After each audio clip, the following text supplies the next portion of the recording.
Namaskar, welcome to Ek Samvad at Arunimankuran.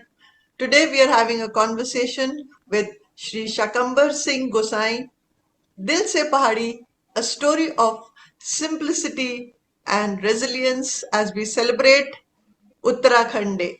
A very warm welcome to you, sir. Thank you for being on Ek Samvad. Thank you ma'am, बहुत बहुत धन्यवाद आपका। आपका स्वागत है sir. A word about Arunimankuran. This is an initiative for positive social change through self-development. The goal is greater well-being and happiness for all. At Arunimankuran, we believe that each person is unique and special in some way, that each person can make a difference, that each person can create an impact, and that's what inspires us to keep going. So Uttarakhand Foundation Day is celebrated annually on 9th November. It marks the day when Uttarakhand became the 27th state of India in the year 2000. Uttarakhand is rich in natural resources, includes glaciers, rivers, dense forests, and snow-clad mountain peaks. The four most sacred and revered Hindu temples of Badrinath, Kedarnath, Gangotri, Yamunotri, also known as the land of the gods. The capital of the state is Dehradun and the High Court is situated in Nainital. Our guest, Gosai sir, was born on 6th November 1955 in Gram Rikhad, then UP, now Uttarakhand. Presently, he lives in Nagpur and leads an active life. He travels across the world, plays badminton every morning with buddies who are inspired by his positivity and zest for life. Arunimankuran is happy to share a conversation with Sir about strength and simplicity, resilience and growth. दिल से पहाड़ी। तो आपका बहुत बहुत thank स्वागत you है ma'am, sir. Thank you very much. बहुत बहुत धन्यवाद, बहुत बहुत धन्यवाद। खुशी है कि हम लोग आपसे जस्ट बात कर पा रहे हैं। और जी सबसे पहले आप हमको अपने बचपन की बातें बताइए, कहाँ पर आप बड़े हुए और वहाँ की लाइफ जी कैसी थी? जी जी जी। जैसे आपने मेरा इंट्रोडक्शन दिया, मैं हमारा ग्राम वो रिखाड़ है, गांव रिखाड़ है, बट वो एक ही जाति के लोग रहते थे। जैसे हम केरखी है, तो हमारे दादाजी दो भाई थे, तो वो दो भाई वहां रहते थे बस। चारों तरफ पहाड़, पीछे साइड पहाड़, सामने डेंस फॉरेस्ट। तो बांज के पेड़ बहुत थे, बांज, पूरा डेंस बांज का झाड़। हम्म, और एक साइड जाएंगे तो चीड़ के पेड़, बहुत सारे चीड़ के पेड़। हम्म, और इस साइड फिर पहाड़। तो पीछे पूरा पहाड़, सामने पूरा जंगल, हम्म, बाएं तरफ भी पहाड़। और एकदम ऐसी क्या बोलते हैं, पहाड़ के ऐसी जो तलाई रहती है, हम्म, उसमें बसा हमारा गांव। तो हम उसको खौल बोलते थे। हाँ, तो हमारी जाति है कि किरकी गोसाई, हम्म, किरकी गोसाई। हम लोग राजपूत हैं, हम्म, है ना। सो अभी कहते हैं कि हमारे इंसिस्टर वहां कहाँ से माइग्रेट हुए, कुछ पता नहीं है। कैसे माइग्रेट हुए, क्या हुए, कुछ नहीं। बट हमारे दादा और दादी जो बताते थे, वो हम्म, कहाँ कोई एक जगह से माइग्रेट हुए। और आते आते घूमते घूमते उन्होंने देखा कि यहाँ पे हम्म, थोड़ा सा जंगल है, पहाड़ के नीचे थोड़ा सा अपने को ये मिल सकती है, शेल्टर मिल सकता है। हम्म, तो उन्होंने एक पहाड़ देखा, बहुत बड़ा पहाड़। हम्म, और उस पहाड़ में एक डेंस ये था, मतलब क्या बोलते हैं, गुफा, गुफा टाइप की। तो उन्होंने अपना लाइफ वहां पे, हम्म, हमारे दादा के दादा लोगों ने उसको इनिशिएट किया, वहां पे अपना लाइफ जीना। अब उनके लाइफ में ये हो गया कि भाई ठीक है, अब यहाँ पे रहेंगे, मेहनत करेंगे, कुछ नहीं तो इधर कुछ ना कुछ उगाएंगे, कंदमूल फल खाएंगे। उधर ये जो रहते हैं जंगली फल, हम्म, वो काफी मिल जाते थे उनको। बट हम पानी कहाँ से लेंगे? हम्म, तो लकीली उनको ये जो बांज का पेड़ रहता है, उसका सोर्स रहता है। बांज का पेड़ क्या है, पानी बहुत रिटेन करता है अपने आप। हम्म, और उन्होंने देखा कि यार यहाँ पे इतने बांज है, तो कहीं ना कहीं पानी मिल जाएगा। तो उन्होंने थोड़ा सा इधर उधर खोदा, तो उनको एक मिल गया थाल जैसा। सो उनको वो एक मतलब एक पॉन्ड टाइप का मिल गया। तो वहां से उन्होंने अपनी लाइफ स्टार्ट करी, हम्म, पानी लेना, ये करना, वो करना। फिर वो दोनों भाइयों ने काफी मेहनत करी। उनके साथ उनकी वाइफ थी या नहीं थी, ये बच्चे थे या नहीं थे, कुछ है उसके बारे में। उन्होंने वहां से अपनी लाइफ चली। हम्म, तो मेरी दादी बताती है कि उनमें से एक भाई जो है, उनकी डेथ होगी, उनकी वाइफ की भी डेथ होगी। अब वो बेचारे दोनों अकेले रहने लगे हो। सो उन्होंने अपनी लाइफ तो वहां कंटिन्यू करी। अब उन्होंने अपना लाइफ को कैसे किया, क्या किया, वही जाने, हमको उसके बारे में ज्यादा जानकारी भी नहीं है। हम्म, तो उन्होंने जब वहां पे चालू किया है तो हमारे पिताजी, वो लोग 8 भाई बहन थे, 4 बहनें और 4 भाई। हम्म, उन्होंने अपना वहां अपना जीवन चालू किया। तो मेरे फादर जो थे वो सबसे बड़े। अब क्या करेंगे, इतना सब स्ट्रगल करना है। तो हमारे दादाजी खेत खेत बनाना चालू करे, वो जंगल में खेत बनाना चालू। तो वो सुबह जाते, खेत बनाते, करते करते, पर पैसे की तो कमी थी ही थी। तो उन्होंने क्या किया, हमारे पिताजी को कराची भेज दिया किसी के साथ। हम्म, तब इंडिपेंडेंट नहीं हुआ था, इंडिपेंडेंट इंडिया ने किसी के साथ कराची भेज दिया था। वो किसी सिंधी फैमिली के यहाँ क्या बोलते हैं, चाइल्ड लेबर टाइप ही काम करते, पहाड़ी लोग जो थे वहां पे जाके काम करते थे। वो काम करने लगे वहां पे, तो वहां से कुछ पैसे भेजते भी थे उनको। तो ऐसे करके उन्होंने धीरे धीरे अपनी जिंदगी को बनाई। फिर उन्होंने कुछ बकरियां रखी, कुछ भेड़ रखे, गाय पाली, ऐसे करके जंगल में धीरे धीरे करके उनका लाइफ बन गया। अब अब वो जब थोड़ा उनको पैसे भी आने लग गए, तो और भाई भी तैयार हो गए, तो उनका जिंदगी ऐसे चलने लग गई। आगे चले चले चले, फिर ये पार्टीशन हो गया। हम्म, पार्टीशन के टाइम में उनको वहां से पता चल गया था कि भैया अब ये पार्टीशन होने वाला है, हिंदू मुस्लिम में बहुत क्राइसिस होने वाली है। तो वहां से छोड़ छाड़ के वापस आ गए। वापस आए तो तब तक ये क्राइसिस हो ही गई थी इंडिया में पूरा। ये तो सब बड़े डिस्टर्ब हो गए थे, पैसा कैसे करेंगे, क्या करेंगे। तो हमारे चाचा वो भी बोले कि ठीक है, पाकिस्तान में हो गया है पर हिंदुस्तान में कुछ थोड़ी हो गया है। हम्म, तो वो उन्होंने भी कहीं अपने लिए जॉब ढूंढना चालू किया। तो वो कोई तो भी पुलिस में होमगार्ड की ड्यूटी करने लगे थे, तो वो भी थोड़ा अर्निंग करने लगे। तब तक कब मेरे फादर को ये क्या बोलते हैं, आर्म, हाँ, आर्म पोस्टल सर्विस से कुछ तो भी उनको किसी ने वहां बोला कि नौकरी मिल जाएगी तुमको। तो उनको ये अपना कामठी के बाद एक कनान है, कनान एरिया है छोटा सा, हम्म, वहां पे आर्म पोस्टल सर्विस का डिपो था। वहां से आर्म पोस्टल सर्विस की पोस्ट शॉर्टिंग होती थी। और ये तो मेरे फादर थोड़ा कराची में रहे, उनको पढ़ना लिखना आ जाता था, थोड़ा वो अंग्रेजी का भी जान जाते थे। तो उनको वहाँ जो ये जो लेटर शॉर्टर रहते हैं हम्म, उसकी जॉब मिल गई। तो ठीक है, हो गया सब। ये सब उनकी जिंदगी में चलता रहा। अब अब हम आ गए, हम उनके साथ में हम भी आ गए। ये सब प्रोसेस में हम भी उनके साथ में आ गए जिंदगी में। हमारे दादा ने कहाँ से तो उनकी शादी करी, क्या नहीं करी, वो ही जाने। ये हुआ जब हमको स्कूल में भर्ती किया, तो वो ऐसे कान पकड़ के इधर ऐसा करके उन्होंने बोला कि ऐसा पकड़ो, तो इसकी उम्र 5 साल की होगी। तो किसी ने बोला नहीं नहीं, 7 साल का हो सकता। तो हम्म, ठीक है, स्कूल में एडमिट कर दिया, ये कर दिया। अब सब नॉर्मल चल रहा था। मैं तो अपने दादा दादी के साथ ही ज्यादा रहता था। मेरी मदर जो है, वो ये जो इतनी मेहनत करना रहता था, खेत बनाना, खेत को पानी देना, ये जो उनके क्या बोलते हैं, भेड़ बकरियां जानवर थे, इनकी पालन पोषण करना, ये करना वो करना, सब उसमें ही लगे रहते थे। हम्म, और हमारे चाचा चाची वो लोग भी उसमें ही लगे रहते थे, परिवार का एक जो था। और कभी किसी की शादी हो गई तो किसी का कुछ हो गया, तो ये सब चलते ही रहता था। पर हम मुझे इसके बारे में कुछ ज्यादा ये नहीं रहता, किसकी शादी हो रही, किसका ये नहीं। अरे, एब्सोल्यूट जीरो माइंड हम्म, ऐसा था। बस दादा ने जो बोला या दादी ने जो बोला वो काम करना। दादा ने बोला यहीं बैठे रहो तो वहीं बैठे रहना, दादा ने। ये चलते रहा मेरे 5 साल तक। फिर हमारे गांव से हमारा जो गांव नहीं, वो ख्वाब बोलेंगे हम, एक जो हमारा कुनबा था, वहां से 8 1 किलोमीटर एक नया स्कूल खुला था। हम्म, वो दूसरे गांव में था, 8 किलोमीटर दूर था।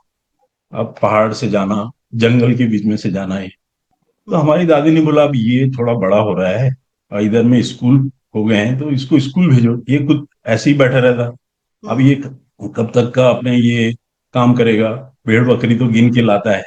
अब वो भेड़ बकरियां गिन के लाना वो मेरा काम रहता। हम्म, जैसे जंगल से भेड़ भेड़ आए, बकरियां आए, तो सब आ गई कि नहीं आ गई, उसकी अश्योरेंस मेरे को करनी रहती। अरे वाह। वो कि आ गए।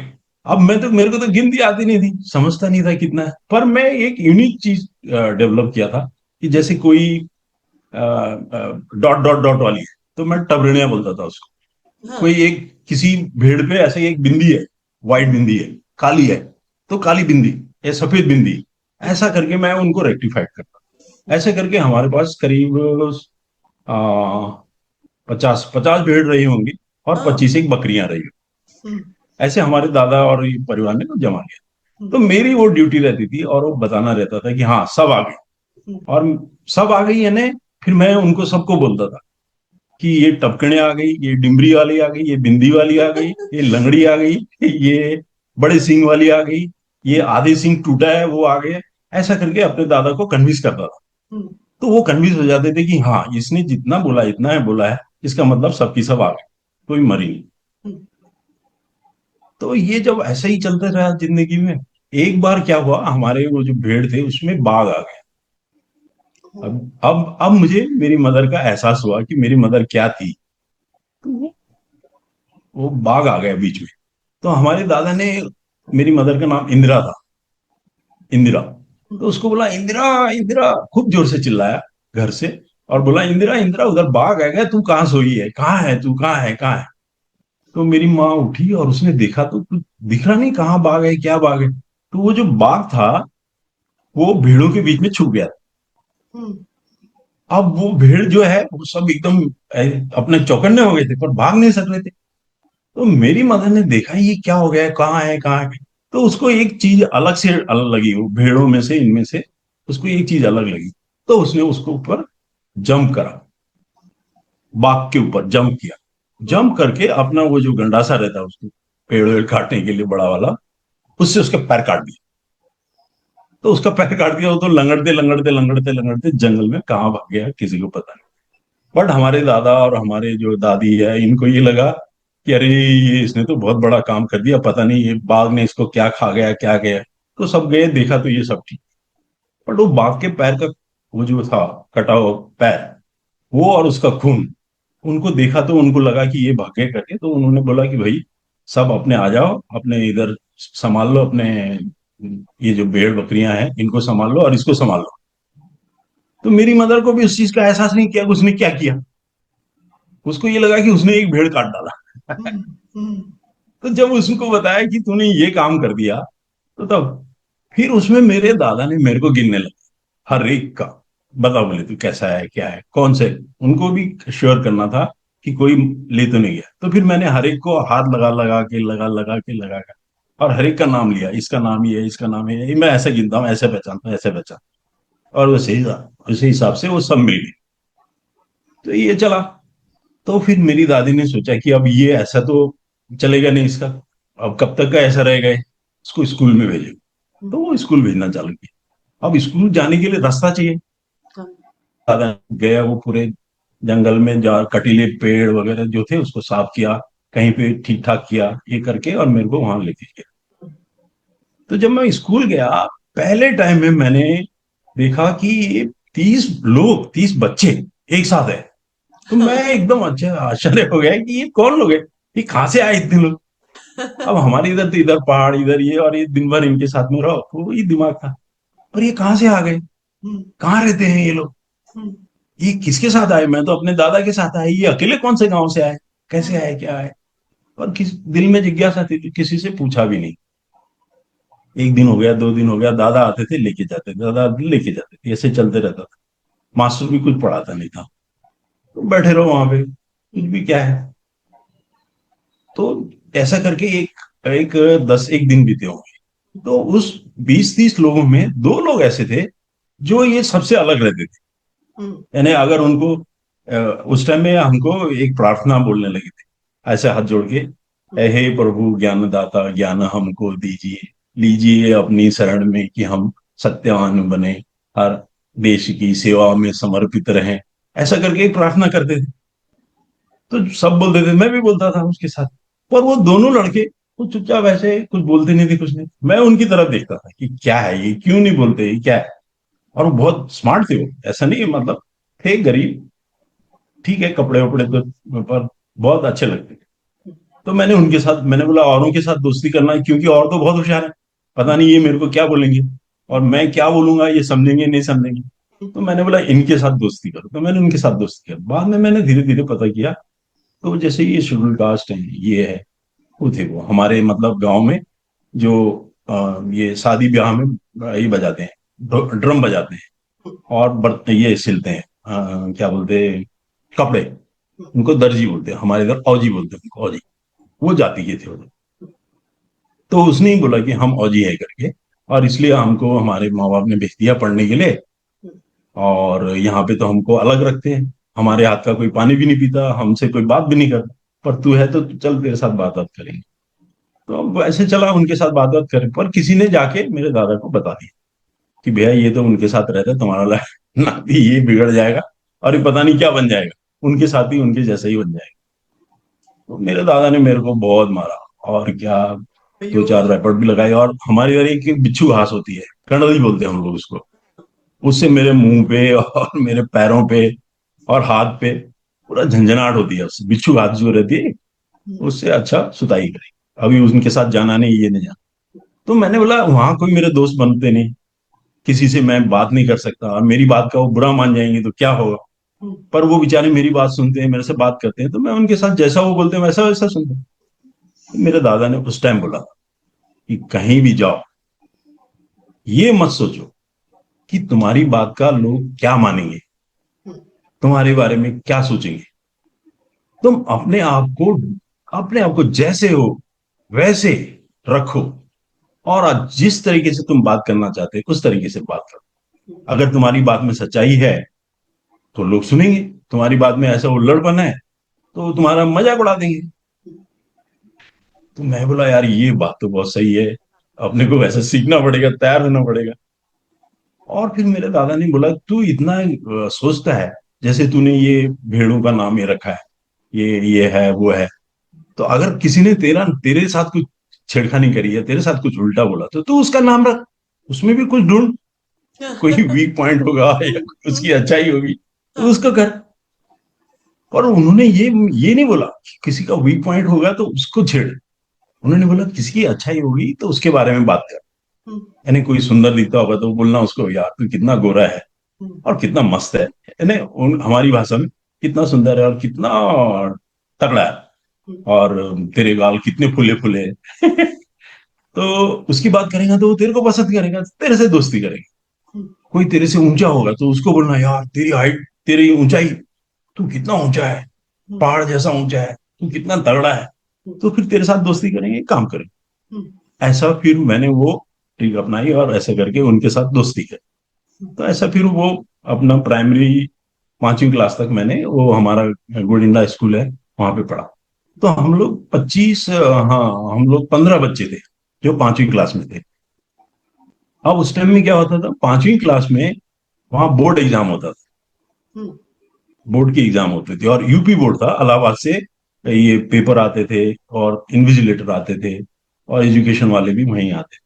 तो 6 महीने पहले ये जो 5वीं के एग्जाम में पास करने वाले लड़के कौन है उनका टेस्ट लेते थे कि इनको बैठाना है या नहीं बैठाना, अगर ये नहीं है तो उनको नहीं बैठाएंगे ये, तो ठीक है। तो हमारा वहाँ एजुकेशन बोर्ड से एक इंस्पेक्टर या कोई और आया हुआ पता नहीं, तो बोले साहब आया हुआ, साहब आया। हमारे स्कूल में ऐसी हवा चली, तो सबको तैयार किया गया, सबको बोला कि थोड़ा अच्छे कपड़े पहन के आना, सर पे तेल लगा के आना, टोपी बराबर पहन के आना, कटिंग वटिंग कर लेना ये वो। तो हम ठीक है, हमारे दादा ने हमको तैयार किया जैसे भी है। उसमें हम, फिर उसने बोला कि 5 बच्चे ऐसे हो कि जो मतलब जो उसको आंसर कर सके, जो सवाल वो पूछेगा उसका जवाब दे सके, 5 बच्चे। तो तब वो स्कूल के लोगों को परमिशन मिल जाएगी कि बोर्ड एग्जाम में बैठे। तो हमारे जो मास्टर थे उन्होंने हमको 5 बच्चों को सेलेक्ट किया, 5 बच्चों को सेलेक्ट किया। तो वो सबसे पहले मेरा नंबर आया। तो उसने बोला कि तुमको गणित आती है, तो हमने बोला हाँ आती है हमको। अब हमको उस टाइम में गणित यानी 1 से लेके 100 तक गिनती, और 100 से लेके उल्टी गिनती, यानी 100, 99, 98 ऐसा उल्टा बोलना, और 1 से लेके 100 तक गिनती। ये 5वीं का एग्जाम था हमारा, देखिए अब। और 1 से लेके 20 तक के पहाड़े, 2 एकम 2, 2 दूनी 4, 2 3 6, 2 चको 8, वो आने चाहिए। फिर एक आता था डेढ़ा समय, 1 डेढ़ा, डेढ़ा 2 डेढ़ा, ऐसा करके, एक ऐसा करके वो हाफ एंड वो करके, फिर वो उसका 1.25 का, फिर पूरे का, फिर ऐसा वो आना चाहिए।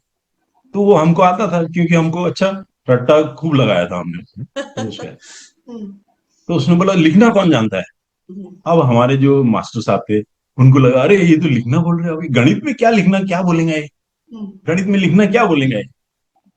तो किसी ने हाथ, किस मास्टर जी भी चुपचाप रहे, और सब बच्चे तो चुप ही रहना था, मास्टर की तरफ ही देखना था। तो मैंने ऐसे ऐसे ऐसे ऐसे करके हाथ उठाया, तो उसने मेरे को दिखा, तो बोले ए बच्चा, उसने बोला ए छोकरे ऐसा करके आ इधर। मैंने आओ। उसने वो चौक दिया जो मास्टर ब्लैक बोर्ड पे लिखता था, दिया, बोले चलो जाओ इस पे लिखो बोलो। तो उसने मेरे को बोला तुम लिखो 0,25,112, 0,25,112 बोर्ड पे लिखो बोला। मैंने बोला यार ये क्या बोल रहा है, 0,25,112। तो मैंने पहले एक जीरो बनाया, ये तो शून्य हो गया, फिर 25 लिखा, और फिर एक लिखा, और फिर 12 लिखा, और फिर क्या किया, वो जो शून्य था उस पे ऐसा टिक लगा दिया, 25 पे टिक लगा दिया, और बाकी छोड़ दिया, और उधर ऐसे ही डॉट देके 0 0 कर दिया, इन्हें शून्य शून्य कर दिया। तो उसने बोला वाह वाह, वेरी गुड वेरी गुड। अब बोला इसको हिंदी उसमें लिखो, अक्षर में लिखो। अब मैं और ये हो गया, तो शून्य लाख क्या है। तो मैंने क्या, पहले तो लिख दिया शून्य, शून्य लिख दिया, और लाख लिखना था तो वहां लिख दिया खाल, शून्य खाल 25,112, ऐसा वो लिख दिया मैंने। तो उसने बोला पढ़ो। तो मैंने बोला 0,25,112, तो उसने बोला फिर ध्यान से पढ़ो। मैंने फिर से पढ़ा 0,25,112। फिर उसने बोला फिर से पढ़ो, मैं फिर से पढ़ा 0,25,112। तो बाद में उसने बोला तुमने 0,25,112 नहीं लिखा, तुमने लिखा है शून्य खाल, शून्य खाल 125, वो लिखा है। तो मैंने बोला गुरुजी क्या हो गया। मैंने उनको, अब जब ये वो मेरे को लग गया कि मेरी वो कर रहा, खिंचाई कर रहा है, या मेरे से कुछ ज्यादा ही कुछ। तो मैंने बोला गुरुजी इसमें गलत क्या हो गया, सुनने का मतलब सुनने ही होता, चाहे आप लाख में लिखो या खाल में लिखो। तो सब लोग हंसने लगे। सुनने ही होता है, चाहे आप उसको लाख में लिखो या खाल में लिखो, यही होता है। तो उस टाइम में तो ये मजाक में हो गया सब, और उन्होंने बैठा दिया, फिर उन्होंने किसी का वो नहीं लिया। पर जब वो गया, तो जो हमारे मास्टर जी थे, उन्होंने मेरी जो सुताई करी और जो पिटाई करी, कि तेरे को लाख और खाल में समझ में नहीं आता है, और वो तूने ऐसे मजाक में उड़ा दिया, और तेरे को ये मजाक लगा, पर हमारा ये बोर्ड बंद हो जाता था, हमारे ये बच्चे जाते नहीं थे तेरे ऐसा जवाब देने से, ये लिखने से। तो कितनी बड़ी जिम्मेदारी थी तेरे पे, और मैंने तेरे पे भरोसा किया कि तू जाके अच्छा लिखेगा, तो तूने भरोसा तोड़ा वो, इसलिए मैं तेरे को बोर्ड एग्जाम में नहीं भेजूंगा। यानी वो जो थे उसमें। तो फिर मैंने अपने दादाजी को बताया, तो मेरे दादाजी ने वो मास्टर जी को पटा लिया, जो भी है उनको। उस टाइम में उनको घी वगैरह देना पड़ता था, गांव में जो अच्छी ककड़ी है वो जाके देनी पड़ती। तो ऐसा करके एक घी की सेर, यानी 1 किलो घी, और 2 3 10 15 दिन उनको दूध, और ऐसा देते रहे उनको, तो वो तैयार हो गए। पर मेरा इस हमारे स्कूल का उस टाइम में सैंक्शन आ गया था कि तुमको बोर्ड एग्जाम में परमिट करते हैं, इतने लड़के जाएंगे। तो ये उस टाइम में उसने बोला, मास्टर ने, कि मैंने जब तुम पे भरोसा किया, तो तुम ये भरोसा तोड़ना नहीं चाहिए। तुमने सिंसियरली, भले तुमने उसमें मजाक में उड़ा दिया, मखौल में उड़ा दिया, खिल्ली उड़ा दिया उसकी, तो उसको बुरा लगा होगा, पर वो बड़ा आदमी था, उसने बड़े मजाकिया उसमें लिया, अंदाज में लिया, और अपने को पे कर दिया। तो ये मेरे 5वीं तक का ऐसी पढ़ाई चली थी। फिर क्या हो गया, हमारे फादर, मैं बताया ना कि वो आर्म पोस्टल सर्विस में थे कनान में। अब वहां से फिर 5वीं का बोर्ड देके हम पास होके आ गए थे, फर्स्ट डिवीजन वगैरह हमको मिल गया था, सर्टिफिकेट वगैरह मिल गया था। तो अब कहाँ पढ़ेंगे, तो उन्होंने बोला कि अभी वहां से दूसरा एक करीब 17 18 किलोमीटर दूर स्कूल है, वो 6 to 8 तक का है। अब वहां जाना आना कैसे करेंगे, ये घर का इतने सारे काम कैसे मैनेज करेंगे। तो हमारे दादा ने बोला हमारे फादर को कि तू इसको अपने साथ ले जा, पढ़ा वड़ा, इसको पढ़ाना जरूरी है। और हमारी दादी जो थी वो, उनको बहुत था कि हमारे घर में बच्चे पढ़े, कोई किसी को किसी भी हो जाए, किसी भी हालत में बच्चे पढ़े हमारे, आगे निकले, कोई भी हो, मतलब ऐसे इलिटरेट या अंगूठा छाप नहीं थी।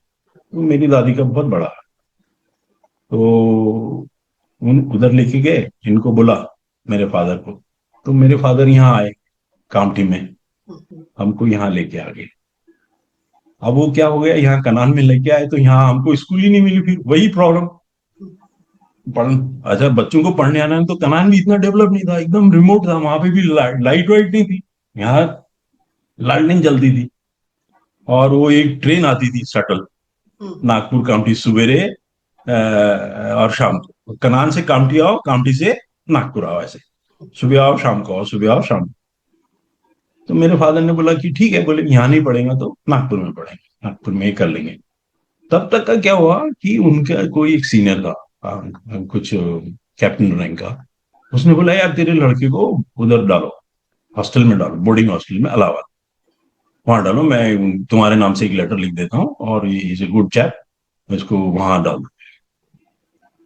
तो मेरे फादर एग्री हो गए, तू जाएगा वहां पे? मैंने बोला ठीक है चला जाओ, यहाँ पढ़ना वहां पढ़ना कोई बात नहीं, दोस्ती तो करना ही है कहीं ना कहीं।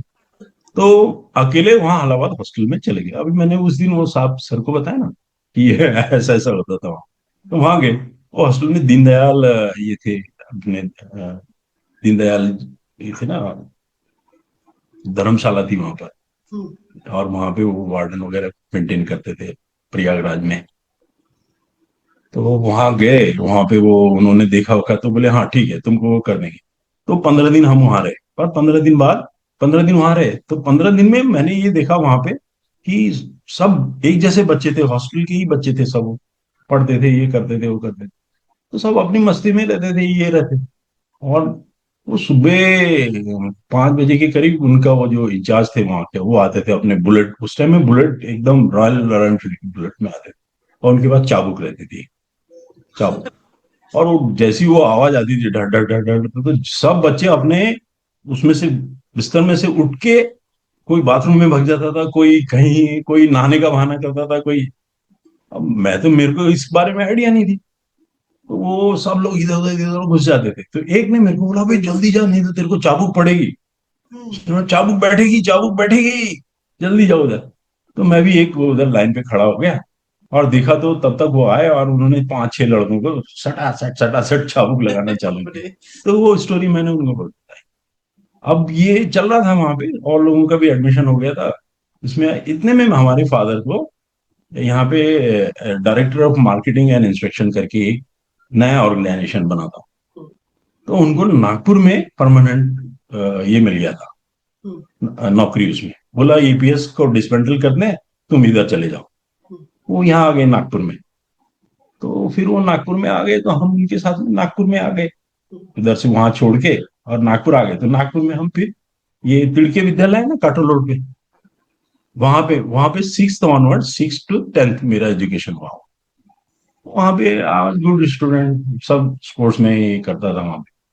वहां पे एक जो थे हमारे पीटी टीचर, बैरमवार करके थे, उन्होंने मुझे रोड सेफ्टी पेट्रोल में एक ये जो आरएसपी रहता है ना, रोड सेफ्टी पेट्रोल, उसमें स्कूल के तरफ से भेजा था कि तुम यहाँ पे करो करके। मेरी हाइट वाइट थोड़ा ठीक थी, और ये हो, तो उस टाइम में हमको लाल टोपी, खाकी हाफ पैंट और खाकी टी शर्ट, और ये बैच मिलते थे व्हाइट वाले, तो ऐसा लगता था कोई आर्मी का टाइप का है ये है। तो हम उसमें उस तरीके से डिसिप्लिन।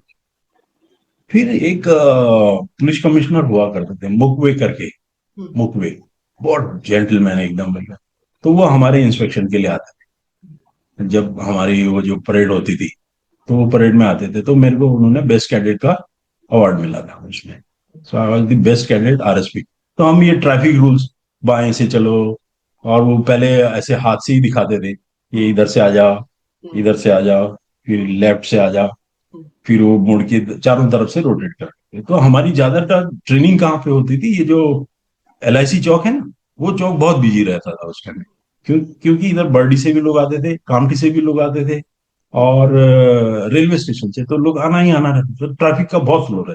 तो वहां पे कंट्रोल करने का हमको रोज शाम को 5 बजे 4 बजे से लेके 6 बजे तक वहां जाना। हम्म, और फिर वहां से पैदल पैदल हम यहाँ काटोल में हमारे फादर को, काटोल रोड है ना गवर्नमेंट क्वार्टर्स, वहां पे हमारे फादर को अकोमोडेशन मिल गई थी, तो हम उनके साथ रहते थे वहां पे। फिर उनके साथ वहां से पढ़ाई वढ़ाई करे। फिर 71 71 में मैं वहां से पास आउट हो गया, टेंथ पास आउट हो गया। फिर इस्लाम कॉलेज में एडमिशन लिया और इस्लाम कॉलेज में अपना चालू किया मैंने। तो इन बिटवीन मैं स्कूल में फुटबॉल अच्छा खेलता था। फुटबॉल के लिए मैं महाराष्ट्र स्कूल्स का, और हमारे महाराष्ट्र यानी ऑल इंडिया स्कूल्स के गेम्स हुए थे, नेशनल गेम्स मणिपुर में। तो फुटबॉल के लिए वहां चला गया महाराष्ट्र की तरफ से, और मैं गोलकीपर था। तो जब गोलकीपिंग वगैरह करता था तो बॉम्बे कुपरेज है, वहां पे हमारी कोचिंग चली थी 15 दिन। तो हमको ये जो मफतलाल के कोच थे भूपेंद्र सिंह रावत करके थे, वो हमको कोचिंग करने आते थे। उन्होंने हमको बहुत सारा चीज सिखाया फुटबॉल का ये। But that time I was so young कि मैं जैसा बोलते थे वैसा करते। तो उस टाइम में वो भूपेंद्र सिंह जो थे, उन्होंने वही बोला कि सुनो, सोचो, समझो और करो। ये तीन चीज अगर तुम समझ गए, सुन लिया, समझ लिया, सोच लिया, और फिर करने का, पहले सुनने का। कोच कोच कोच थे वो, तो वो सिखाते थे, तो इसलिए वो बोलते थे सुनो पहले, फिर सोचो, फिर समझो, और फिर करो। ये तीन चीज तुमको करना पड़ेगा, अदरवाइज तुम सुनेंगे नहीं, सोचेंगे नहीं और कर डालेंगे तो तुम के पता नहीं क्या कर रहे, तुमको ही मालूम, तो तुम्हारी एनर्जी लॉस होगी। ऐसा करके उससे सीखे। फिर महाराष्ट्र उसमें स्टेट्स में मैं गोलकीपर करके सेलेक्ट हो गया स्कूल्स के लिए। फिर उसी साल दूसरे उसमें जूनियर महाराष्ट्र का फुटबॉल टूर्नामेंट हुआ, महाराष्ट्र के लिए सेलेक्ट हो गया national. I was playing football very good. 72 में मैं इस्लाम कॉलेज में एडमिशन लिया अपना, वहाँ प्री यूनिवर्सिटी का एग्जाम दिया।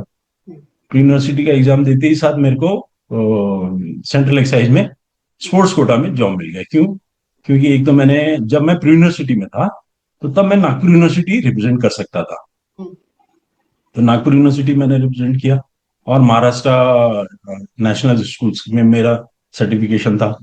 और फिर मैं जूनियर महाराष्ट्र के लिए भी फुटबॉल में खेला था। और उसके बाद दूसरे साल में 73 में 73 73 74 में फिर से मैं नागपुर यूनिवर्सिटी से सेलेक्ट हो गया था। तो 2 टाइम में नागपुर यूनिवर्सिटी का ये था कलर होल्डर फुटबॉल में।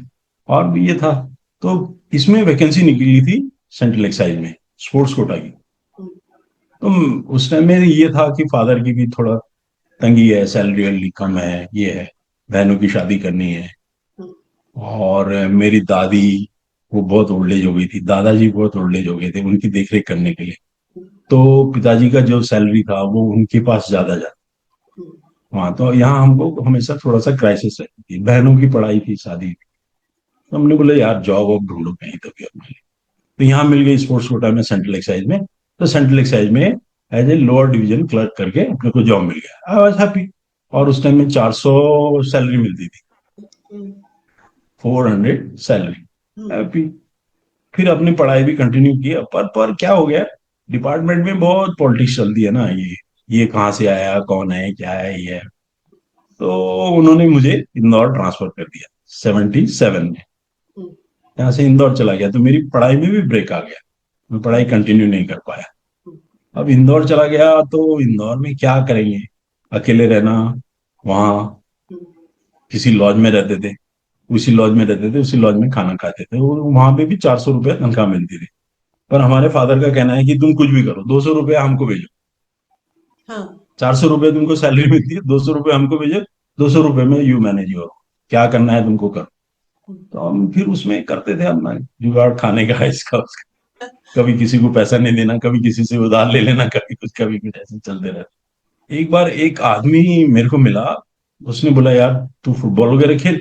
मैंने कहा, खेलने के लिए तो फुटबॉल खेलूंगा, पर मेरा आना जाना कैसे करूंगा, मेरे पास साइकिल नहीं है। बोला साइकिल ले ले, मैं दिलाता, बोले तेरे को साइकिल, तेरे को तनख्वाह तो अच्छी मिलती है ना, बोले, और सरकारी नौकरी में तनख्वाह अच्छी मिलती है, वो ले ले, बोले। मैंने बोला ठीक है चल दिला दे साइकिल। तो एक साइकिल स्टोर वाले के पास, हीरो साइकिल वाले के पास लेके गया। मैंने साइकिल सेलेक्ट किया तो बोले कितने पैसे दे रहा? तो मैंने बोला 25 रुपए दे रहा हूँ मैं तेरे को, बाकी पैसे बाद में दूंगा। तो वो आदमी मेरे को साइकिल स्टोर वाला बोला कि भाई 25 रुपए में कौन सी साइकिल मिलती है? 25 रुपए में तो तेरे को एक ट्यूब नहीं मिलेगा। तो मैंने उसको बोला भाई देना है तो दे, नहीं तो मैं तो चला, मेरे पास जो है वो दिया। और उस आदमी ने पता नहीं क्या सोचा, उस आदमी ने बोला जब तू 25 रुपए दे सकता है तो उस टाइम 250 रुपए की साइकिल तू 250 रुपए भी दे सकता है, तेरे को अगले बार 50 रुपए लाने पड़ेंगे, उसके अगले बार 50 रुपए लाने पड़ेंगे, और उसके अगले बार 100 रुपए लाने पड़ेंगे, ऐसा तेरा पूरा हो जाएगा। मैंने ठीक है, दे दूंगा मैं तेरे को। ऐसा करके मैंने वो साइकिल लिया, साइकिल से अपना आना जाना किया फुटबॉल के। तब मैं एमपी स्टेट भी खेला वहां से फुटबॉल में, इंदौर के, इंदौर डिस्ट्रिक्ट और एमपी स्टेट फुटबॉल।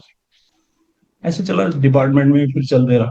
फिर डिपार्टमेंट में एक दौर आया कि भाई हिंदी वाले कौन कौन है, जिनको हिंदी में लिखना पढ़ना आता है, वो कौन कौन है। अब डिपार्टमेंट में उस टाइम में सब अंग्रेजी चलता था, अंग्रेजी में लिखना, अंग्रेजी में बोलना, ये उनको बड़ा मानते थे। और ये तो ये राष्ट्रभाषा करके एक डिपार्टमेंट आया होम मिनिस्ट्री से, तो उन्होंने बोला कि हिंदी में कौन लिखना पढ़ना चाहते, तो मेरा नंबर पहले आ गया। क्यों? क्योंकि मैं हिंदी मीडियम से पढ़ा हुआ था और हिंदी में लिखना और ये पढ़ना जानता। तो बोले ये आता है, इसको ले लो। तो इसको क्या काम देंगे बोले, तो ये हिंदी सेल हर एक ऑफिस में खुला था, हिंदी सेक्शन है।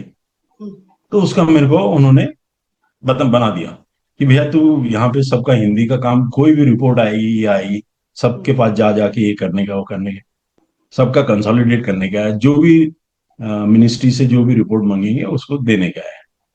और उसके ऊपर था एक हिंदी, वो था हिंदी ऑफिसर, उसको हमेशा वो बोलता था हिंदी ऑफिसर हूँ, हिंदी ऑफिसर हूँ। तो मैंने बोला सर आप हिंदी ऑफिसर क्यों बोलते हैं अपने आप? हिंदी तो ठीक है, हिंदी ऑफिसर तो अंग्रेजी वर्ड हो गया, तो आपको हिंदी में बोलना चाहिए कुछ। तो मेरे से गुस्सा हो गया, उसने मेरी कंप्लेंट कर दी, बोला ये लड़का बड़ा आरोगेंट है और ये अपने संबंध। तो उस टाइम में हमारे एक ये हुआ करते थे कलेक्टर, मनजीत सिंह बिंजो, पंजाबी आदमी थे, उनके पास गया। तो मैंने उनसे कहा कि सर ये अपने डिजिग्नेशन लिखते हैं हिंदी ऑफिसर, तो officer is a English word, ये हिंदी का काम करते हैं, तो इन्होंने अपना हिंदी में नाम लिखना चाहिए, कुछ भी जो भी होगा। तो उन्होंने बोला कि यू टेल मी हिंदी का, ऑफिसर का हिंदी का क्या वर्जन होता है। थोड़ा सा फिर वो डिक्शनरी वगैरह देख के, हिंदी की ये देख के, तो मैंने ऑफिसर को बोला मैं अधिकारी लिख सकते हैं, हिंदी अधिकारी लिख सकते, व्हाई इज इट ऑफिसर। तो उसने बोला हाँ मिस्टर, वो थे नंद किशोर मालविया उनका नाम था। तो उन्होंने बोला मिस्टर मालविया आप एक काम करो, आप अपना हिंदी ऑफिसर की जगह हिंदी अधिकारी लिखा। उसको बड़ा बुरा लगा, उसको बड़ा बुरा लगा। तो उसने वो बदला लेने के लिए बोला कि तुम हिंदी के टाइपिंग का भी काम करो। मैं बोला हिंदी का टाइपिंग, मैं इंग्लिश टाइपिंग नहीं जानता, हिंदी टाइपिंग कहाँ से आएगी, हिंदी टाइपिंग नहीं आएगी। बोला तुम सीख लो, बोला तो हिंदी टाइपिंग सीख। तो वो जो था ना कि इतने बड़े ऑफिसर, वो तो कलेक्टर था मैम उस टाइम में, मतलब आप मानो वो पूरे एमपी एंड विदर्भा का कलेक्टर था, एमपी एंड विदर्भा का कलेक्टर था। और उसका चेम्बर इतना बड़ा था कि क्या बताऊं मैं, अपना बैडमिंटन हॉल है ना जितना बड़ा, उतना बड़ा उसका था। और पूरे एमपी की डिस्ट्रिक्ट, पूरे विदर्भा की डिस्ट्रिक्ट उसके अंडर में आती थी फॉर सेंट्रल एक्साइज पर्पज, इतना बड़ा। और वो बाप रे बाप बड़ा। तो उसके चेम्बर में कोई जाए तो कांपना ही आती थी। और उस टाइम में एसी नहीं होते थे, ये कूलर होते थे, तो कूलर उनको मिला हुआ रहता था, उसका चेम्बर कूलर से भी। और दूसरा पंजाबी आदमी था वो सरदार। तो लोगों ने बोला कि यार तूने इतनी बड़ी हिम्मत कैसे करी, तू इतना ऐसा कैसे आर्गुमेंट करते रहता है किसी से। तो मैंने बोला यार मेरे को हमारे जो फुटबॉल के कोच थे उन्होंने सिखाया कि सोचो समझो, बोलो और करो। तो वो वाला हिसाब है, मैंने बोला यहाँ पे मैंने वही लागू किया। पहले सोचा कि ये क्या बोल रहा, सोचो समझो, ये क्यों नहीं हो सकता। वो कंप्लेंट होती है तो होने दो, जाने देखिए। तो वहां से ये हुआ, फिर उन्होंने मेरे को हिंदी का ये करा। अब उस दौरान क्या हुआ कि इन्होंने बोला कि तुम हिंदी टाइपिंग भी, तो मैं ऐसे ही कि जैसे अपन कंप्यूटर पे करते ना अभी, ऐसे ऐसे ऐसे करके हिंदी का वो देखते था। तो उसमें क्या होता था, कोई मात्राएं जैसे रहती है, यानी छोटी ऊ की मात्रा मुंह, और उसके ऊपर बिंदु वाला, वो ऐसा वाला ठीक वाला, तो उसको एक को स्पेस नीचे दबाओ तो ऊपर का आता था, और छोड़ दो तो मुंह बन जाता था, यानी मुंह की मात्रा आ जाती। अब वो जब ऐसे ऐसे करे तो कभी वो छूट जाती थी। तो उसमें एक पार्लियामेंट क्वेश्चन आया कि आपके यहाँ कितने लोग ये हुए, ये वगैरह वगैरह। और उसका एक्नॉलेजमेंट उसकी जो सिग्नेचर करके वो कलेक्टर की सिग्नेचर से जाना। तो हमने वो बढ़िया वो टाइप वाइप किया, ऐसे देख देख के टाइप किया। बट उसमें क्या हो गया है, जो उसमें लिखना था भारत सरकार, वित्त मंत्रालय, नॉर्थ ब्लॉक, न्यू दिल्ली, ये उसका एड्रेस। और ये पार्लियामेंट क्वेश्चन फलाना फलाना, ये उसका जवाब पूरा ऐसा करके धीरे धीरे धीरे करके वो पूरा कर दिया। उसमें सबसे पहली गलती, कोई भी ऑफिसर है ना, वो सबसे पहले ऊपर से पढ़ता है, ये केंद्रीय उत्पाद शुल्क वगैरह वगैरह किसको एड्रेस किया हुआ। तो वो सर ने वो पकड़ लिया, भारत सरकार, वित्त मंत्रालय। अब वो जो ऊ की मात्रा थी वो इधर हो गई, माँ पे लग गई। मंत्रालय होना था ना, ऊपर बिंदी वाला होना था, पर वो ऊ की मात्रा माँ में लग गई, तो मुंह हो गया, और वो बन गया मूत्रालय। और वो किसी ने देखा नहीं, और वो साहब के पास गया, तो उन्होंने देखा, अरे ये क्या हो गया, इसको क्या बोलते हो, बोला ये कैसा हो गया। उन्होंने बुलाया मैंने। तो उनको उस टाइम में उनको लगा कि भाई इसको, बस अब तो ये नौकरी से गया है, ये दूसरी बार इनके सामने पेश हो रहा, इसकी इसकी कोई ना कोई विजिलेंस इंक्वायरी हुई होगी, और इसने कोई ना कोई कंप्लेंट किया होगा। गया उसने, तो उसने मुझे बोला, मिस्टर तुमने टाइप किया। मैंने बोला सर ये तो मैं जानता नहीं, मगर मैं टाइपिस्ट नहीं हूँ, मुझे मालूम नहीं है, और ये हो सकता है मेरी कोई मिस्टेक हो गई, पहले ही बोल दिया कि हो सकता है मेरी कोई मिस्टेक हो गई होगी। तो उसने बोला ठीक है, देखो, बोला ये लेटर देखो, बोला पढ़ो। पढ़ा तो मैं खुद ही हंसने लगा। मैं सर फिर से करेक्ट करके लाता हूँ। तो वो मतलब 3 पन्ने का लेटर था। तो उसने बोला फर्स्ट पेज तुम इसको टाइप करेंगे क्या फिर से, और वी आर ऑलरेडी डिले, और इसको नहीं कर सकते, बोला तो ये जो बहुत छोटी सी मिस्टेक है, बोला इसको करेक्ट कर देंगे। तो उस टाइम में कोरस पेन का वो करेक्शन फ्लूइड आता था, करेक्शन फ्लूइड कोरस का, उसके पास वो आया था, किसी को मालूम नहीं था, उसके पास वो आया था। उसने क्या किया, उस पर धीरे से वो लगाया, और फिर उसको करेक्ट कर दिया, और ऊपर ऐसा स्टिकर कर दिया, ओके बोले नाउ यू कैन, साइन कर दिया। साइन करके वो फाइल मेरे को दे दिया। मैं आया नीचे, दिखाया सबको, बोले, क्या हो गया, क्या हो गया, क्या फिर वो क्यों बुलाया था, क्या काय के लिए बुलाया था, क्या है। सब लोगों में क्यूरियोसिटी हो गई। मैंने किसी को बताया नहीं क्या हुआ था क्या नहीं हुआ, चुपचाप वो रख दिया। और जब वो वहां से सब हो गया, तो एक दिन उन्होंने, जब वो अपने फेयरवेल पार्टी में जा रहे थे, उनका ट्रांसफर हो गया था, फेयरवेल पार्टी में जा रहे थे, तो उन्होंने सबके सामने वो डिस्क्लोज किया कि डिपार्टमेंट में हमने डिपार्टमेंट को कैसा तैयार किया है, नया, नई जगह में नया डिपार्टमेंट को कैसे तैयार किया, रॉ हैंड से कैसे कैसे तैयार किया। तो लोगों को मोटिवेशन करना चाहिए, उनको डांट टपट के काम नहीं होता, उनको डिग्रेड करके काम नहीं होता, उनको मोटिवेशन, उनके साथ मिलकर काम करना चाहिए। तो उसने मेरा एग्जाम्पल दिया था कि ये आदमी ने ऐसे ऐसे गलती किया था, मैंने उसको, और तब मतलब लोग बहुत हंसे थे। और ऐसे ही चलते रहा, फिर मेरा 77 में प्रमोशन हो गया, मैं इंस्पेक्टर बन गया। ये चला, तो अभी हमारे पेरेंट्स क्या सोचने लगे, अब लड़का बड़ा हो गया, अच्छा पैसे कमा रहा है, हमको 200 रुपए महीने के भेज रहा है, तो मतलब ठीक ही चल रहा है इसका काम, तो प्रमोशन भी हो गया है, तो इसकी शादी कर देंगे।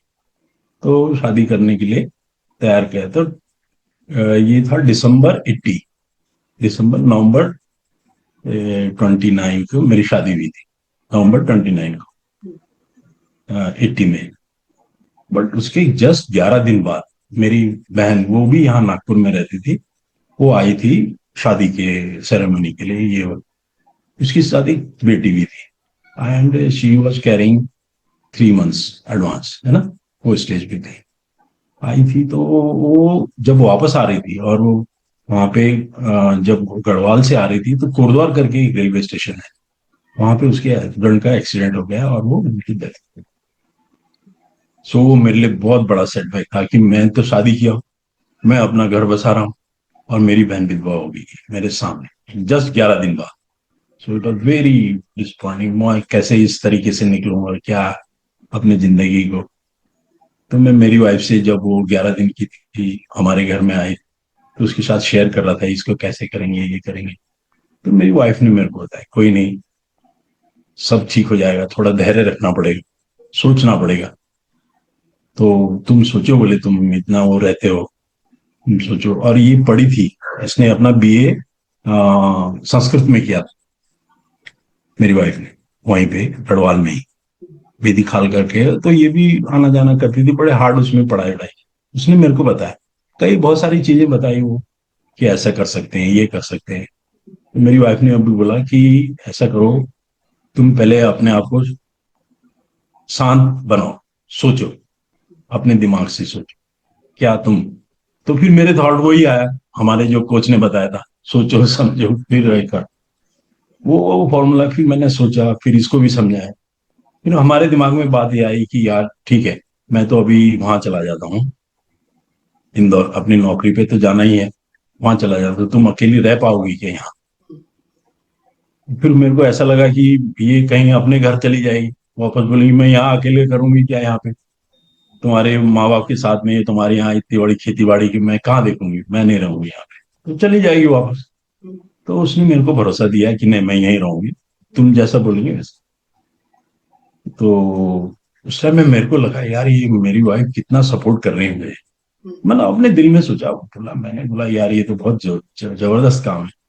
और उसने एक बात बोली कि दुनिया में ऐसे दुख तकलीफें आती हैं, और आज एक आदमी कोई मर गया, तो वो, ये जरूरी थोड़ी है कि वो और लोगों को भी मार देगा। तुम्हारी जो इच्छाएं हैं, तुम्हारे जो आगे बढ़ने का जिज्ञासा है, तुमको आगे करने का काम है, उसको मार दिएगा। वो तो मर गया, जो मर गया वो तर गया, ऐसा उसने बोला, जो मर गया वो तर गया, वो उसका उतना हिसाब खत्म हो गया, तुम आगे की सोचो। तो फिर मैंने उसको बोला, अच्छा तुम मेरे को साथ दोगी, तो उसने बोला बिल्कुल, तुम अभी तो हम बोले ही हैं। और फिर उसने अपने मजाक मजाक में बोला कि हमने वो उस दिन 7 फेरे लिए थे, तो वो काय के लिए थे, 7 7 फेरे जो लिए थे, 7 जन्मों के लिए लिए थे, इसके लिए थोड़ी एक जन्म के लिए थे, 7 जन्म के लिए लिए थे। तो तुम मेरे को 7 जन्म में भी रखेंगे, और जैसा बोलेंगे वैसा। तो मेरे को मेरी वाइफ से बहुत सपोर्ट मिला, बहुत ज्यादा सपोर्ट, इतनी बड़ी बात थी। और उस वो क्राइसिस मैं भूल नहीं सकता। क्या हो गया, एक तो सिस्टर को पालना, उसकी जो एडवांस प्रेगनेंसी थी उसको हैंडल करना, उसकी बेटी थी 2.5 साल की, उसको देखना, ये बड़ा क्रुशियल हो गया था। तो मैंने मेरे फादर को बोला कि मैं इंदौर जाता हूँ, और तुम मेरी सिस्टर को, कि वो नागपुर में ही थी, वो उनके हस्बैंड थे, एमईसीएल है ना ऊपर, मिनरल एक्सप्लोरेशन कारपोरेशन, उसमें थे वो। So he was a driver, vehicle driver थे वो, बड़े बड़े बड़े वो ले जाते थे उनके, ये जो रहते थे ना कैंप, कैंप को ट्रांसपोर्ट करना रहता था, बड़े बड़े ट्रक लेके जाते थे उड़ी तरह। तो थे, तो मैंने बोला जाओ और उनके वहां देखेंगे, उनको वहां पे कुछ हो सकता है क्या, कंपनसेशन में उनको जॉब मिल सकती है, कुछ मिल सकता है, तो आप करो, फिर मैं इंदौर से इसको फॉलो अप कर दूँ। तो मेरे फादर उसको लेके यहाँ आए, यहाँ पे रहने लग गए। फिर उन्होंने यहाँ पे उसकी जो भी कंपनसेशन की एप्लीकेशन है, जो भी ड्यूज वगैरह के है, उसके लिए दिया हुआ है, हो गया। मैं इंदौर चला गया। इंदौर में, तो इंदौर में सब मेरे दोस्त जो थे बोले, अरे शादी करके आया, शादी करके आया, बीवी कहाँ है, बीवी कहाँ है। तो लोग अपने अपने बातें करते थे, मैंने किसी से कुछ नहीं किया। हमारे उस टाइम में ये चल रहा था कि इंदौर से नागपुर भी ट्रांसफर हो सकता है, सेम डिपार्टमेंट है, सेंट्रल एक्साइज नागपुर में भी है, सेंट्रल एक्साइज इंदौर में भी है, तो नागपुर ट्रांसफर हो सकता है। और मैं पहले नागपुर में ही भर्ती हुआ था, तो मैं क्यों नहीं वापस आ सकता हूँ। तो मैं आज आके वहां धर करके, एक कमिश्नर थे हमारे, उनको जाके मिला, उन्होंने मेरी पूरी स्टोरी सुनी, उसके बाद में ओके बोला, उनको ट्रांसफर कर देता हूँ नागपुर। तो 81 में, जनवरी 81 मैं नागपुर आ गया। फिर मैं स्पोर्ट्स में ही था, तो मैं नागपुर में अपने सेंट्रल एक्साइज की स्पोर्ट्स का सेक्रेटरी बन गया, कल्चरल सेक्रेटरी, स्पोर्ट्स सेक्रेटरी। वहां से फुटबॉल खेलना, जो भी एक्टिविटीज है स्पोर्ट्स की, उसमें भाग लेते रहना, ये करते रहना, ऐसे चलते रहा मेरा।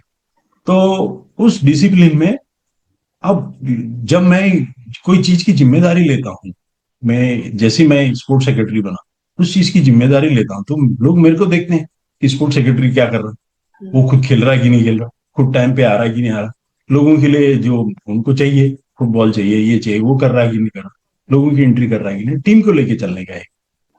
तो वो मैंने सीखा, तो फिर मैं खुद डिसिप्लिन में आ गया कि यार मैं सिगरेट नहीं पीऊंगा, मैं कहीं इधर उधर की बातें नहीं करूंगा, और सबको डिसिप्लिन में, और जो मैं मेरे पास है वो सबको दूंगा, सबके लिए करूंगा। तो ऐसा करके टीम बनाई, सेंट्रल एक्साइज टीम। फुटबॉल खेलते रहे थे। फिर हमारी हॉकी टीम बनी, हॉकी टीम बनाया, वो बहुत बढ़िया चली हमारी हॉकी टीम। फुटबॉल टीम भी दोनों एक साथ चले, मैं सेक्रेटरी था अपने सेंट्रल एक्साइज रिक्रिएशन क्लब का। तो बहुत दिन तक हमारी वो टीम चली, फिर एथलेटिक्स चला। तो इसी डिसिप्लिन में रहा।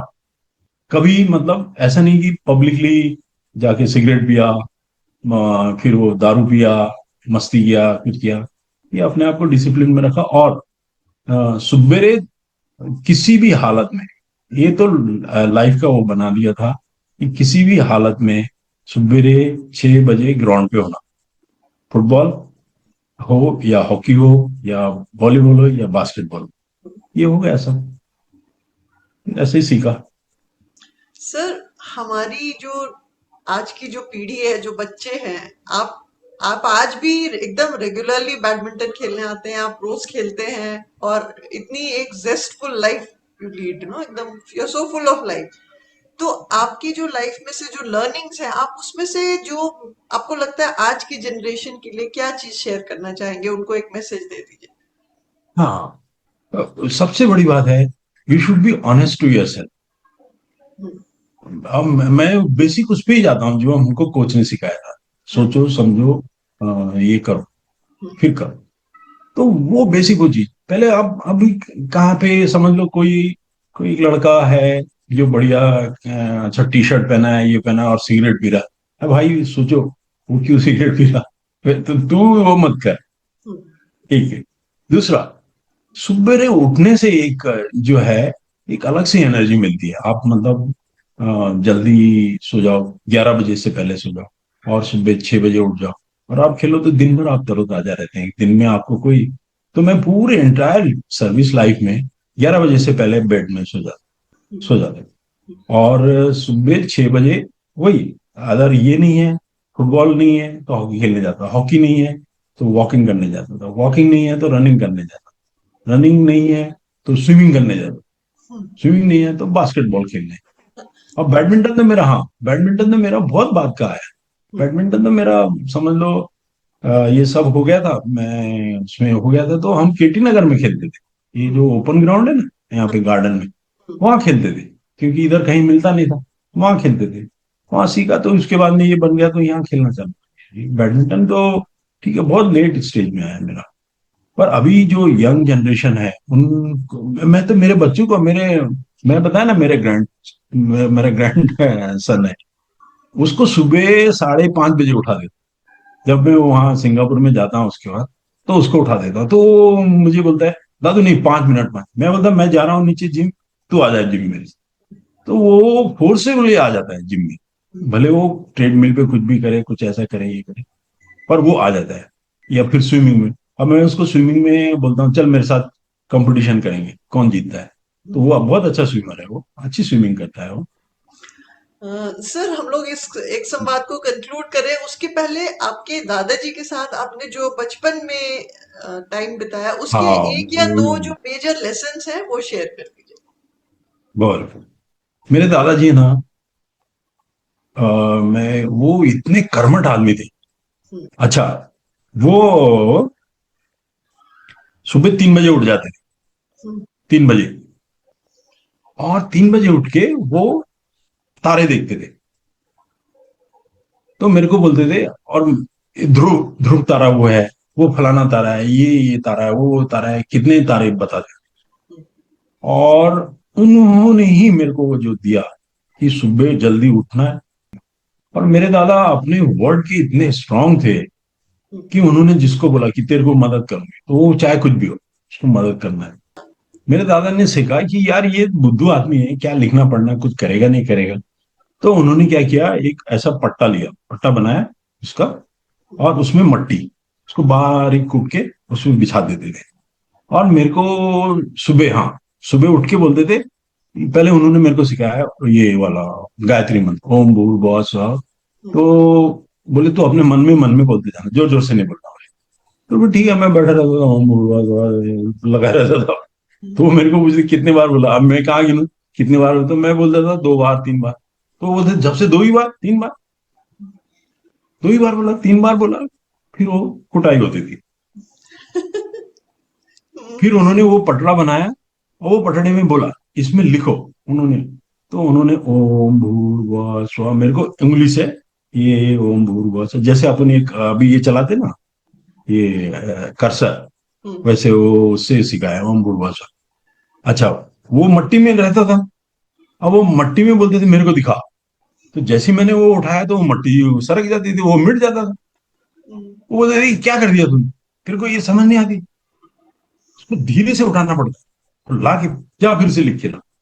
मैं फिर से लगा हूँ लिखे, हम्म, तो तब तक वो बैठे अपने उसमें, फिर वो मैं ले जाता था उनके पास, तो वो हिल जाता था, थूक जाता, ये क्या किया, बस मैं लिखता जाऊं, वो अपने आप मिट जाता था, मैं लिखता जाऊं मिट जाता। तो एक बार तो ऐसा हो गया कि जब मतलब बहुत बार हो गया तो मैंने बोला मैं ये करता नहीं, वैसे फेंक दिया मैंने। जैसे ही मैंने फेंका, वो जो घास रहती है, वो बिच्छू घास, वो घास का सोटा और मेरे गाल और मेरे टांगे और मेरी कमर, और वो था, इतना हुआ तो मेरे इतने इतने रेशे आ गए थे इसमें। और उस दिन के बाद मैंने बोला ठीक, और वो उन्होंने क्या किया, मेरी उंगली बोले तू ऐसा ऐसा मिटा देता है, तो वो मेरे उंगली के ऊपर खड़े हो गए, पैर से, पैर से, और ऐसा ऐसा मसक दिया उन्होंने पूरा। छोटा, समझ लो 7-8 साल का, क्या करेगा, पर सहन करना पड़ा था, बहुत तकलीफ थी। आपको जी। क्या लगता है सर, आपकी लाइफ में जो डिसिप्लिन है वो कैसे मेंटेन करते हैं? और आप जैसे अभी जो नई जनरेशन है, ये जो आपने बहुत बार इस बात का जिक्र किया कि आपकी कुटाई हुई, तो क्या लगता है आपको कि जो नई जनरेशन है उसमें डिसिप्लिन कैसे इनकलकेट किया जाए? हाँ, कुटाई उस तो टाइम में हो हम नहीं लोग तो रही। सहनशीलता थे क्योंकि कोई और नहीं, मेरे पास कोई ऑल्टरनेटिव था उनकी मार खा के खाने। हम्म, मेरे को ऐसा नहीं कि मेरी मम्मी ने कर लिया, मेरी दादी ने कर लिया, हम्म, चाचा ने कर लिया, किसी ने वो कोई ऑर्डर नहीं था वो, और उन्होंने जो बोला वो पत्थर की लगी। अभी अगर जैसे मैं मतलब मेरे ग्रैंडसन को उनको थोड़ा डांटो हटो तो वो दादी के पास चले जाते, या दादी बोलती नहीं नहीं नहीं और वहां पे एक कॉन्ट्राडिक्शन आ जाता। अब वो उसको समझाने के बजाय इनके साथ में फाइट करना पड़ता कि नहीं इसने गलत किया, ये किया, फिर वहां बहुत सारे लॉजिक आ जाते, बहुत सारी बातें आ जाती, पर वहां पे ये नहीं था। तो वहां पे वो उनकी ही बात सुना, तो इसलिए मैं वो डिसिप्लिन में चला, भैया यही भगवान है, ये यही खाना देता है और हाँ, यही पिटाई करता है, हाँ। तो तुम उसमें चूज कर लो कि तुमको खाना खाना है या पिटाई खानी है। और वो कितने भी बार पढ़ाएंगे वो पढ़ना है, बस ये। तो वो जो आ गया ना, अपने आप में आ गया वो, कि नहीं भैया ये है, यही आदमी है, इसके साथ ही रहना है, नहीं तो औरों के साथ में कहाँ पंगाबाजी होंगी, ये नहीं, उनके साथ में भी झगड़ा होगा, क्या होगा। वो दादाजी वो किसी की सुनते नहीं थे, एक बार जब उन्होंने चालू किया ना कुटाई करना, तो वो किसी की नहीं सुनते थे बहुत। और मेरी तो मतलब ये था कि समझ लो महीने में 20 एक दिन तो होती ही थी कुटाई। कई अच्छा। कई बार तो मैं मतलब ये था कि मैं मेरे दादाजी को ऐसा पकड़ लिया, हम्म, जब ये बहुत ज्यादा हो जाता था तो पकड़ लिया था। तो मेरे दादाजी तब समझ गए थे कि अब मतलब ये जरा ज्यादा कुछ मेरी तरफ से एक्सेस हो रहा है और ये इसके बर्दाश्त के बाहर है, ये रिटेलिएट करेगा। तो उन्होंने दूसरी चाल चली फिर, वो मेरे को फिर वो जो एक वो गुड़ गुड़ और हमारा उधर ये बोलते रागी, रागी की रोटी और गुड़, वो बहुत बहुत होता था। तो वो क्या करते थे, एक रागी की रोटी में और गुड़ वो मेरे को दे देते, जब अगर मैंने कुछ गलत किया तो अब कुटाई वगैरह का, तो मैं सोचता था कुटाई वगैरह होगी, तो वो बोलते थे ठीक है तूने ये गलत किया, ये खा ले। हम्म, मैं एकदम ये सोचता था ये चेंज क्यों हो रहा है सर। जब वो एक बार मतलब मैंने उनका हाथ पकड़ लिया या उनको गले से पकड़ लिया, तो तब उनको लगा कि नहीं अभी वो भी अपने आप में चेंज होने लगे। तो फिर मतलब यही था कि भैया दादाजी जो बोल रहे हैं वो मान लो, हम्म, वो जैसा वो बोल रहे वैसा कर लो, और बाद में तो ठीक है आगे चलेंगे क्या होता है। तो वो उनका एक किस्सा बताता है, एक बार तो उनके साथ में क्या हो गया कि ऐसी बातें चल रही थी, तो एक पोयम थी, वो कृषि पे थी वो, हम्म, 5वीं में पढ़ते थे हम। तो उन्होंने मेरे से बोले जोर से पढ़ो, जोर से बोलो, जोर से बोलो, जोर से पढ़ो। मैंने बोला अच्छा जोर से बोलना है तो ये आप ही ले लो, किताब दे दिया उनको और उनको बोला आप ही बोलो। तो उस टाइम में भी ऐसी कुटाई हुई थी कि मतलब वो मेरी लास्ट कुटाई थी। तो सर ये आपकी जो बचपन में जितनी भी कुटाई हुई है, लेकिन ना मुझे लगता है कि इन द लॉन्ग रन वो जो एक डिसिप्लिन आपकी लाइफ में था वो हम लोग को आज भी इंस्पायर करता है when we see you in the badminton बहुत ज्यादा, कोर्ट बहुत ज्यादा, बहुत ज्यादा, एवरी बहुत मॉर्निंग। ज्यादा। एक्चुअली मेरे को वो जो उन्होंने सुबह 3 बजे से उठाना चालू किया और अपने साथ बैठाना और फिर वो तारे दिखाना। अब वो तारे कौन से हैं मालूम नहीं, मेरे को आज भी नहीं मालूम। और मेरे को ये समझ में नहीं आया कि मेरे दादा मेरे को तारे दिखा के क्या पढ़ाना चाहते थे, क्या बोलना चाहते थे मेरे से। क्योंकि मैं जब जैसी 5वीं पास हुआ ना, उनसे डिसएसोसिएट हो गया। उनको ज्यादा समझ नहीं पाया मैं, क्योंकि फिर उनकी डेथ हो गई थी, उनसे ज्यादा ये नहीं कर पाया। तो आपने हम लोग के साथ अपनी स्टोरी इतनी ऑनेस्टली शेयर की sir, thank you so much. और मुझे लगता है इसमें से बहुत सारी ऐसी चीजें हैं जो हम बचपन में एक्सपीरियंस करते हैं लेकिन बड़े होके उसका हमको इम्पोर्टेंस समझ में आता है। और हाँ, यस, दैट्स ट्रू। जो डिसिप्लिन है, जो इवन पनिशमेंट एंड रिवॉर्ड, जो उन्होंने आपकी कुटाई की और फिर आपको गुड़ भी हाँ, खिलाया, रिवॉर्ड ये रिवॉर्ड मिला है। तो ये हम सब के लिए दैट, बहुत एक इंटरेस्टिंग हाँ, आपकी लाइफ स्टोरी है, बिकॉज आप दिल से पहाड़ी हैं और मैं आपको दिल से थैंक यू बोल रही हूँ, क्योंकि आपने जो हमारे साथ एक स्टोरी शेयर की, it's a very unique journey which is your own. और हम लोग का ये मकसद भी है, you know everybody has a unique story. ये जो आपने स्टोरी यस। बताई ना, ये और कोई नहीं बता सकता, बिकॉज ये आपकी स्टोरी है। That is what makes it most precious. बहुत अच्छा लगा आपसे बात करके sir, thank you very much for being on एक sir. Thank you, thank thank you you ma'am, sir. बहुत बहुत धन्यवाद।